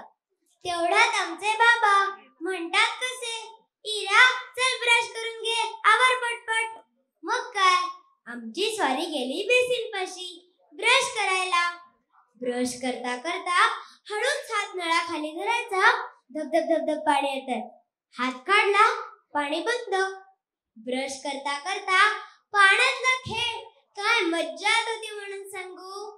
तेवढ्यात आमच्या मातोश्री म्हणतात कशा, इरा खूप वेळ खेळलीस पाण्यात, चल आवर लवकर.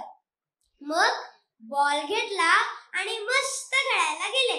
योहू, एक किक मारली की आमचा बॉल थेट जोशी काकूंच्या घरात. हे सगळं बाबा वरून बघतच होते. बाबा म्हणतात कसे, इरा हा काय खेळ तुमचा, ह्याच्या घरात बॉल जातोय त्याच्या घरात बॉल जातोय, काच फुटली तर, कोणाला लागलं तर. आता काय, आमचा खेळ सुद्धा बंद. मग तुम्हीच सांगा, आम्ही लहान मुलांनी करायचं तरी काय. सायकल घेतली आणि शेवटी सायकल घरात खेळायला लागले. इकडून तिकडे तिकडून इकडे ठप. मातोश्री म्हणतात कशा लगेच, इरा ही काय जागा आहे का सायकल खेळायची. आता काय, आमची सायकल पार्किंग मध्ये. एवढा विचार करेपर्यंत पोटातल्या कावळ्यांचे शहामृग झाले आणि ते भू भू भू कसे ओरडू लागले. तेव्हा आठवलं की जेवणाची वेळ झाली. आईला म्हटलं, आई छान पिझ्झा बर्गर काहीतरी खाऊयात. तर आमच्या मातोश्री पदर खोचून म्हणतात कशासह हवे ते पिझ्झा बर्गर, पोटाचे बरं हाल, डॉक्टरांची भर, शाळेला मग सुट्ट्यांची भर, शाळेला मग सुट्ट्यांची भर. काहीही पिझ्झा बर्गर खायला मिळणार नाही. आता काय, आम्ही आमच्या आवडीचा खाऊ सुद्धा खायचा नाही. मग तुम्हीच सांगा, आम्ही लहान मुलांनी करायचं तरी काय. आता आमची तक्रार थेट आमच्या बाप्पांकडेच. बाप्पा मार्ग तुम्ही दाखवा, सांगा बाबांना, सांगा आईला, आमच्या मर्जीने वागू दे, आमच्या मर्जीने खेळू दे, आम्ही नाही देणार त्रास हो, जी जी जी जी जी. आम्हा सगळ्या लहान मुलांचं हे मागणं आहे बर का. धन्यवाद.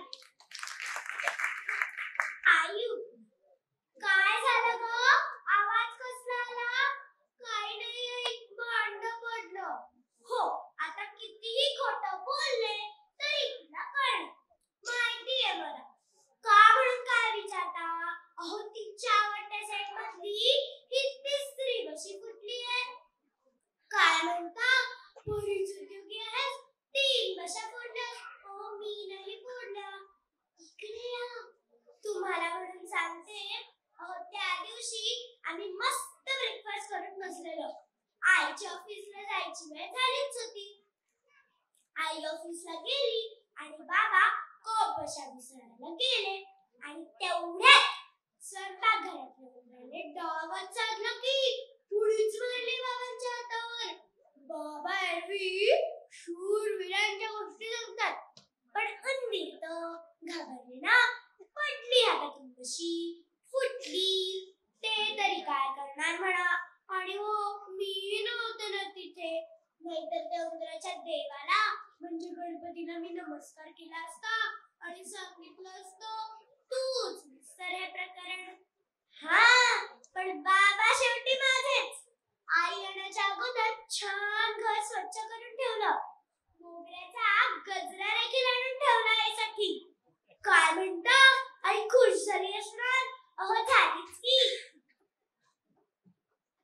मग पण जेव्हा आमच्या मातोश्रींनी कचरा टाकण्यासाठी डस्टबिन उघडली तेव्हा दुर्गादेवी उतरली की आमच्या घरी. मग काय, माझ्या आवडत्या सेट मधली बशी कोणी फोडली. बाबांना मान्य करावं लागलं. त्या एका बशीच्या बदल्यात अनेक बांगड्या मान्य कराव्या लागल्या. सांगताय कुणाला? बाबा होते ते करू शकतात, पण माझं काय? मी काय करू? तुमच्या पाठीमागे लपू का? पण तिसरी बशी कोणी फोडली माहिती? कळलंच असेल. काय म्हणता? मी नाही हो, आमच्या परमपूज्य मातोश्रींनी. तेव्हा मात्र किती शांतता. बशी पडल्याचा आवाज त्या शेजारच्या काकूंना देखील गेला असेल, पण तिच्या आवडत्या सेटमधली बशी चुकून तिच्या हातून पडली. मग तुम्ही सांगा, आम्ही घेतो मी मुद्दामच तर आमच्या हातूनही चुकूनच. पण हो ग, जाऊ द्या हो, आपलेच काय मातोश्रींचे तोंड. काय ग, बशी फोडलीच वाटतं. अरे बापरे, आईला कळलं. चला मी पळते. धन्यवाद. माझं नाव नंदिनी आमोद यावलकर. माझ्या नाट्यछटेचे नाव माझी प्रिय माणसे. काय काय म्हणालात? का हसते? अहो, माझ्या एका प्रश्नामुळे आमच्या घरात काय गोंधळ उडाला माहितीये का? अहो, आता कसला गोंधळ म्हणून काय विचारता? थांबा सांगते, ऐका हो. आज रविवार, मला सुट्टी आणि बाबा पण घरीच. त्याच्यामुळे आमची स्वारी मस्त आंघोळ वगैरे आटवून बाबांच्या कुशीत जाऊन टीव्ही पाहत बसली होती. तेवढ्यात काय विचारता? काय झालं तेवढ्यात? अहो, तेवढ्यात आमच्या मातोश्री तेथे प्रगटल्या आणि त्यांनी नेहमीप्रमाणे फरमान सोडत सांगितलं, नंदिनी, तुझं नाव मी नाट्यछटा स्पर्धेसाठी दिलेलं आहे आणि आता आपल्याला सराव करायचा आहे. काय विचारता? मग पुढे काय? अहो, आता पुढे काय असा विचार करून मी बाबांकडे पाहिलं तर माझ्यापेक्षा जास्त भीती त्यांनाच वाटत होती.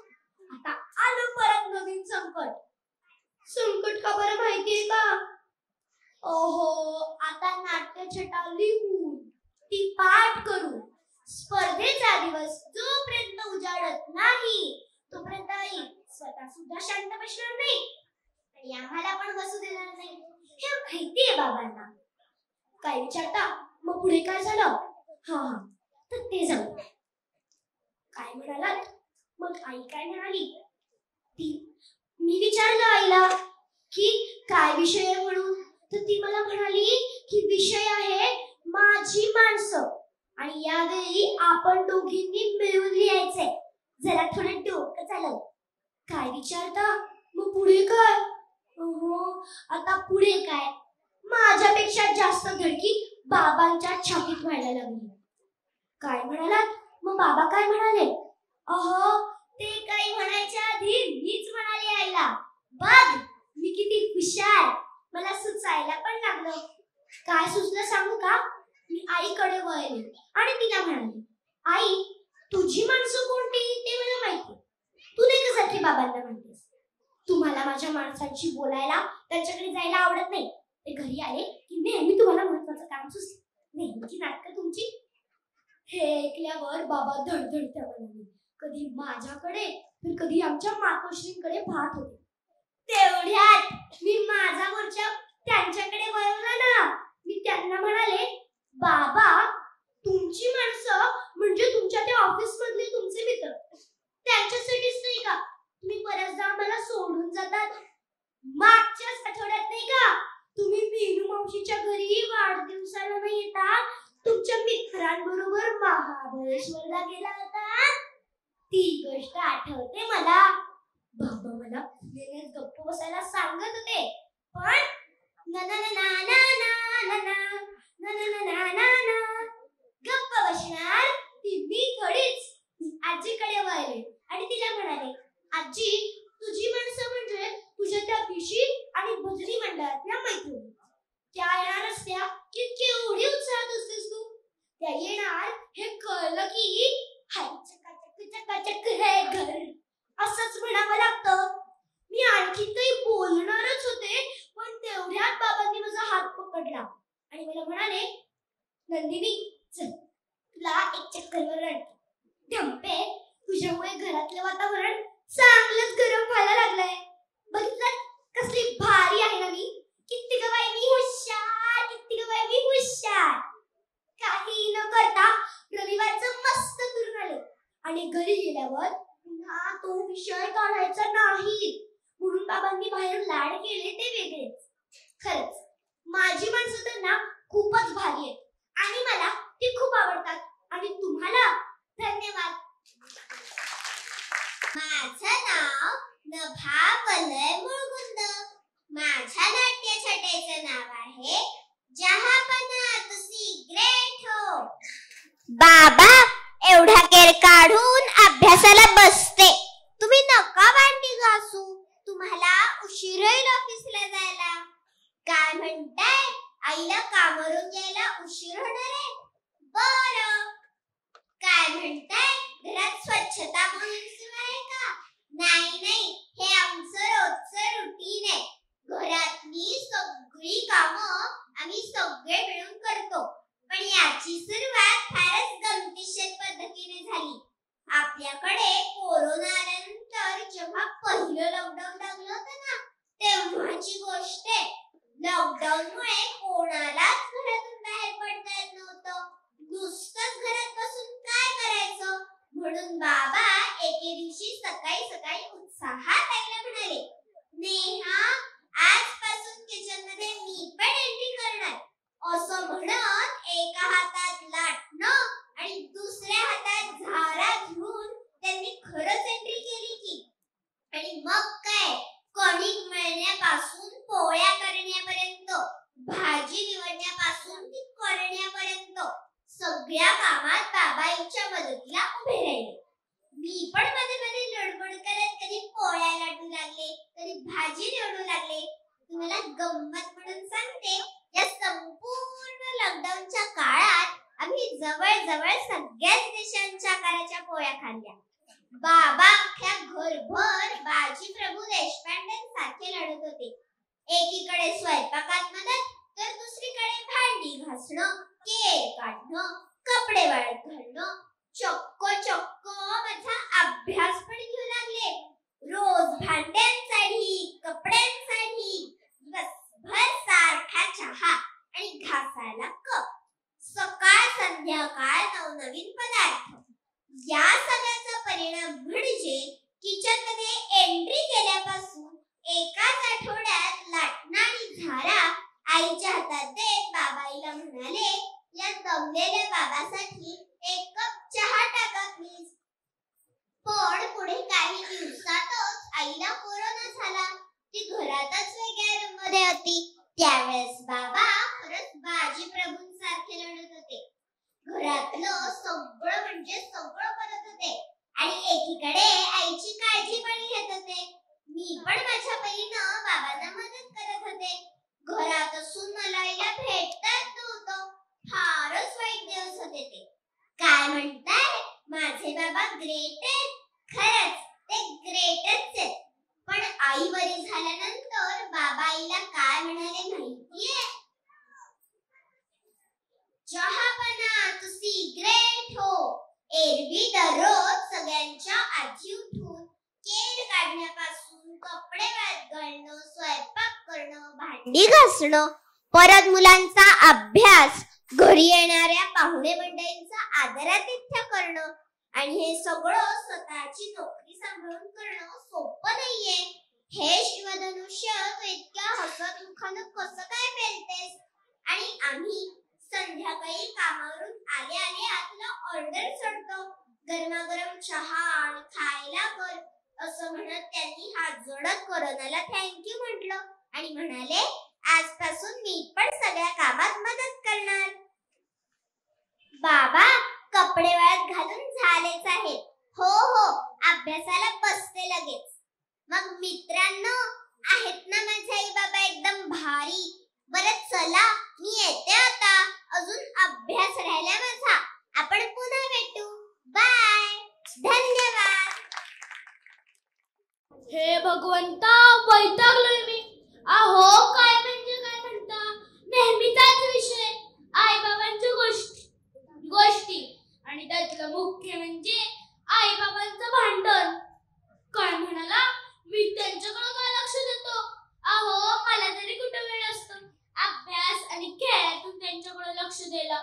पण ते जेव्हा भांडण करतात मलाच मध्ये घेतात आणि जेव्हाही हाक मारते ओश तुझ्या बाबांना चहा नेऊन दे, तेव्हा समजायचं भांडणाचे वारे घरात वाहू लागले आणि आईची धुसफूस सुरूच. किचन मधून हॉलकडे आणि हॉल मधून किचन कडे. आणि एके दिवशी तर आई बाबा इतके भांडले ना की अक्षरशः एक दुसऱ्याला चिठ्ठी लिहून पाठवू लागले. बाबांची होती 5 वाजता मीटिंग. त्यांनी आईला चिठ्ठी लिहून पाठवली, अगं मला 5 वाजता उठव, माझी मीटिंग आहे, अशी चिठ्ठी लिहून आईकडे दिली. आई पण किती हुशार. आई उठली 5 वाजता, त्यांनी चिठ्ठी लिहिली, अहो उठा 5 वाजलेत, मीटिंगला उशीर होईल, अशी चिठ्ठी लिहून बाबांच्या उशी शेजारी ठेवली. बाबा उठले 8 वाजता, त्यांनी ती चिठ्ठी वाचली आणि कपाळाला हातच मारून घेतला. काय म्हणाला, माझा मी अभ्यास करू. अहो अभ्यास करायला शांतता लागते आणि जेव्हा त्यांचं बड करून तोंड दुखतं ना, तेव्हा मलाच त्यांचे मेसेज एक दुसऱ्यांना पोहोचवायचे असतात. और बाबांना म्हणाव गॅस संपलाय, बुक करा. और आईला म्हणाव मी शॉपला चाललोय, मला जमणार नाही, मी आपला होतोच पोस्टमन. काय म्हणाला, भांडण संपते तरी केव्हा, जेव्हा आई म्हणते अहो मी आहे म्हणून सहन करते. आईचा जगप्रसिद्ध डायलॉग. हा म्हणल्यावर समजायचं की भांडणाची महाअंतिम फेरी सुरू झाली. काय म्हणाला, भांडणाचं कारण तरी काय, अहो बिना कारण हेच कारण. तुम्हाला सांगण्यात काय जाते, आलिया भोगासी असावे सादर, नसेल धोतर तर नसावी चादर. तुम्हाला सांगतो, जेव्हा मी शाळेत जातो ना, माझ्या मनात एकच विचार, हे घरी भांडण करत असतील पण घरी येऊन पाहिलं तरी काय, हे दोघं असे बोलतायत की जणू काही झालंच नाही. काय म्हणाला, दोघांपैकी तुझं कोण लाड करतं, दोघेही करतात, पण कुणी मला लाडाने बिघडवलंय ह्याच्यावरतून पण भांडतात. जाता जाता मी केलेली कविता सादर करून जातो. धुसफूस करते आई रे, बडबड करतात बाबा रे, कधी प्रेमळ कधी रागीट, तरीही आवडतात आम्हाला. धन्यवाद. आणि माझ्या नाट्यछटेचं नाव आहे आई तू नको ना गं आजारी पडू. आई आई लवकर दार उघड ना गं. आई अगं मी आली आहे शाळेतून. अरे बाबा खूप दार उघडायला. की प्लॅन आहे का आपला, उद्या बाहेर जायचंय का आपल्याला. नाही म्हणतोस, बरं मग आई कुठे आहे, काय म्हणतोस.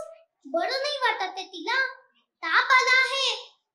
बरं नाही उठवणार तिला, आणि तुला पण डिस्टर्ब नको करू म्हणतोस. बरं. अरे बापरे, आईला उठवायचं नाही, बाबा बिझी. मग आता शाळेतली गंमत कोणाला सांगू. आणि आज तर मराठीचं सब्जेक्ट एनरिचमेंट आहे.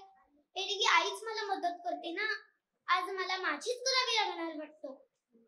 अरे रे रे, आजचा संध्याकाळचा डान्स क्लास पण बुडणार. बाबाला सोडायला तर जमणार नाही ना, मोठा प्रॉब्लेम होऊन बसलाय. आणि तुम्हाला खरं सांगू का, आता ना माझ्या पोटात कावळे काव काव करायला लागले तो. म्हणजे काय विचारता. अहो म्हणजे मला खूप खूप भूक लागली आहे. काय खाऊ बरं आता मी. एरवी मी शाळेतून यायच्या आधी आई मस्त मस्त खाऊ करून ठेवते.